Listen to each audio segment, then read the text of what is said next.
Festival du film et forum sur les droits humains ici à Genève en partenariat avec TV5 Monde. Bonjour Anne-Frédérique Wiedmann.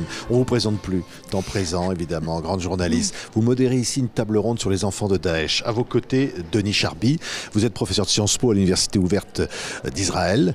Et vous, c'est la question du comment nommer les crimes dans cette, on va dire, guerre entre Israël et la Palestine. Anne-Frédérique, ici, on parle de droits humains. On est au cœur du problème, évidemment, il y a cette guerre terrible en Ukraine et on dit, il y a encore beaucoup de choses à faire partout. Vous rentrez d'Afghanistan, vous avez suivi un orchestre de femmes. Vous dites, les droits humains sont à défendre par tous les moyens. Effectivement, ils sont à défendre parce qu'ils sont attaqués partout. Et ce qui est intéressant, c'est aussi quand on se rend dans des pays comme l'Afghanistan ou quand on va au nord-est de la Syrie, de se rendre compte du sentiment qu'ont les gens de ces pays-là, à savoir qu'ils sont abandonnés, que la violation des droits humains est peut-être à géométrie variable dans le monde d'aujourd'hui, à savoir qu'on est peut-être plus outré par certaines crises que d'autres, par certaines violations que d'autres, et que parfois ces droits humains sont aussi instrumentalisés. Je pense que, hélas, maintenant, les droits humains sont non seulement attaqués, mais ils sont instrumentalisés et il faut faire très, très attention. Oui, ici, à Genève, dans ce forum, vous présentez un film sur les enfants de Daesh. On dit, le titre, c'est les enfants de l'ennemi. C'est encore une question difficile à aborder. C'est une question difficile parce que bien sûr Daesh, non seulement c'est l'ennemi, mais je veux dire c'est ceux qu'on désigne toujours par le nom de terroristes. Terroriste, c'est un mot qui est utilisé à l'envi maintenant dans de nombreux conflits. Le problème quand on parle de terroristes, c'est qu'on déshumanise, c'est qu'on permet en fait finalement, on justifie le fait que ces gens ne puissent pas bénéficier du droit international ou des droits de l'homme. En ce qui concerne les enfants de Daesh, ça veut dire que ces jeunes sont enfermés maintenant dans des camps depuis 3 ans, sans jugement, sans raison, enfin pour la seule raison qu'ils sont les enfants de ces djihadistes. Oui. Comment nommer les crimes? Là, je me tourne vers vous, Denis Charby, professeur donc de Sciences Po à l'Université ouverte de Jérusalem. Et la question, elle est finalement liée à tout ça. Au fond, au cœur de ce conflit israélo-palestinien, comment nommer les choses? Alors, la difficulté singulière en ce qui concerne ce conflit-là, c'est qu'il n'est pas terminé. En général, ce travail-là de nomination se fait une fois que les conflits sont terminés. Je sors d'un débat sur la guerre d'Algérie, les mémoires de la guerre d'Algérie, et je les écoutais avec beaucoup d'envie, et pourtant ils se plaignaient du silence, des mémoires qui ne passent pas, de la transmission qui ne se fait pas. Et j'étais en train de dire, oui, mais vous avez quand même une chance, c'est que le conflit est terminé. Et que on peut commencer à nommer ces conflits-là et le faire de manière commune. Parce que nommer les uns, nommer les autres, c'est très facile tant qu'on est dans la guerre, puisque tout ça sert, cette nomination-là sert à poursuivre la guerre. Donc nous, effectivement, le conflit n'est pas fini. Certains disent même qu'on n'en voit pas la fin et que ça fait peut-être partie de ces conflits qui sont insolubles.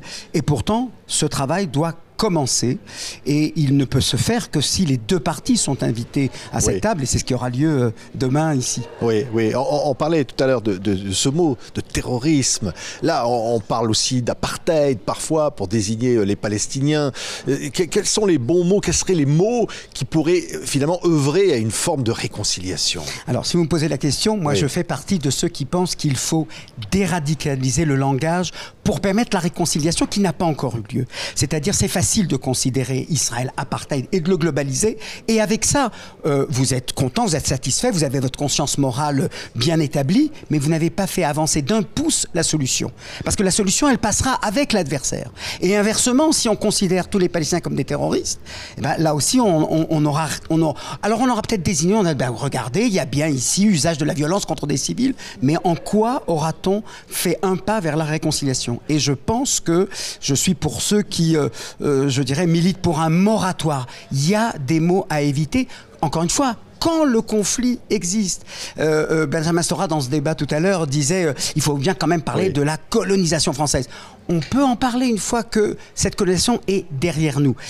En Israël et en Palestine, les mots comptent et il faut à chaque fois les peser me semble-t-il, en se disant, est-ce qu'ils servent à la réconciliation ou ils ne servent qu'à envenimer? Moi, je pense, pour ma part, je le défendrai demain, que quand on assimile l'État d'Israël, pas telle ou telle politique, mais l'État d'Israël tout entier à l'apartheid, on a certainement conforté les Palestiniens qui se sentent soutenus puisqu'on désigne leur adversaire comme étant un État apartheid. Mais encore une fois, on a fait renforcer en Israël le camp, je dirais, du refus de la paix, puisqu'il disait, puisqu'avec un État apartheid, il n'y a pas de discussion. Comment peut-on négocier avec un État apartheid? Non, il doit disparaître. Et donc, ils y voient, dans ce langage-là excessif, ils y voient la confirmation de quelque chose qui ne facilite pas la paix, qui est, moi, mon combat. Oui, Anne-Frédérique, je vous voyais réagir parce qu'au fond, c'est vrai, c'est une guerre de mots, mais ça peut alimenter la guerre tout court. Hein.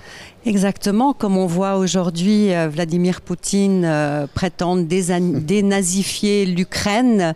Les mots ont de l'importance, surtout parce qu'en fait, ils désignent des objectifs. Et je pense comme vous que, hélas, aujourd'hui, c'est trop souvent la guerre et la poursuite du conflit.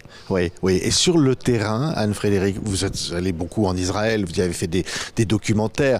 Au fond, comment on crée le dialogue? Même quand on est journaliste, quand il y a des conflits comme ça, où personne ne peut s'entendre, ou même se parler parfois. Si vous voulez, comme journaliste que je suis, moi, ma mission, c'est de donner la parole. C'est vraiment de faire que toutes les paroles soient entendues, que ceux qui s'opposent, que ceux qui se traitent de terroristes ou de tenants de l'apartheid s'écoutent. Au moins la télévision, il faudrait qu'ils s'écoutent autrement, mais disons au moins la télévision. C'est ça mon métier. Maintenant, je pense pour le reste, c'est vraiment le rôle du politique.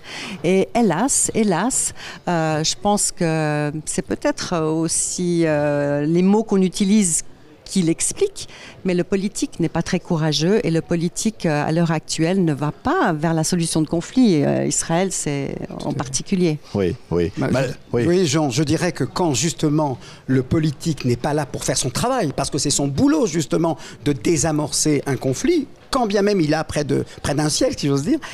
En revanche, eh bien, c'est aux sociétés civiles de s'organiser, de discuter, de parler, de mener une sorte de négociation, cette négociation même que les autorités respectives de part et d'autre ne mènent pas. Oui, ici c'est un festival de films, de documentaires. Et vous, alors, vous présentez il y a un documentaire absolument formidable sur l'histoire, comment Israël a colonisé des territoires. Et vous, évidemment, Anne-Frédérique, ces documentaires parfois très difficiles à faire. Il faut faire beaucoup de courage, parfois d'opposition pour aller... Mais en même temps, on se dit ici, dans un festival comme celui-là, c'est nécessaire. C'est nécessaire de témoigner ainsi.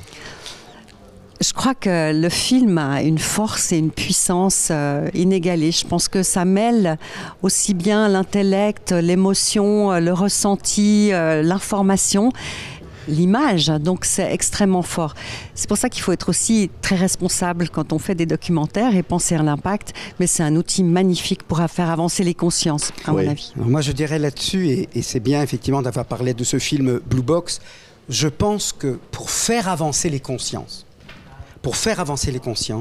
il faut que les Israéliens travaillent sur leurs responsabilités, sur leurs fautes, leurs erreurs, leurs crimes, leurs culpabilités, et que les Palestiniens fassent le même travail. Quand bien même il y a asymétrie, je ne suis pas en train de dire qu'on est sur le même pied d'égalité, mais c'est quand on verra un travail d'introspection qui est fait sur sa propre histoire et pas sur l'histoire de l'autre. Parce que si vous demandez à un Israélien de faire un film sur l'histoire des Palestiniens ou des Palestiniens un film sur l'histoire d'Israël et du sionisme, mais ça ne va faire que prolonger la guerre. Oui. Et c'est pour ça qu'aujourd'hui, je pense que la responsabilité des hommes de télévision, des cinéastes, des intellectuels, c'est de travailler leur histoire. Parce qu'on est déjà rassurés. On sait bien qu'ils vont, même s'ils la déconstruisent, comme on dit, c'est pas pour dire c'est terminé Israël ou c'est terminé la cause palestinienne. Mais c'est pour ça dire, regardez les zones d'ombre, regardez les zones de lumière. Tout n'est pas à bannir, tout n'est pas à retenir. Et ça, ce travail-là, dans un conflit qui dure encore, j'insiste là-dessus, notre conflit, lui, il n'est pas terminé.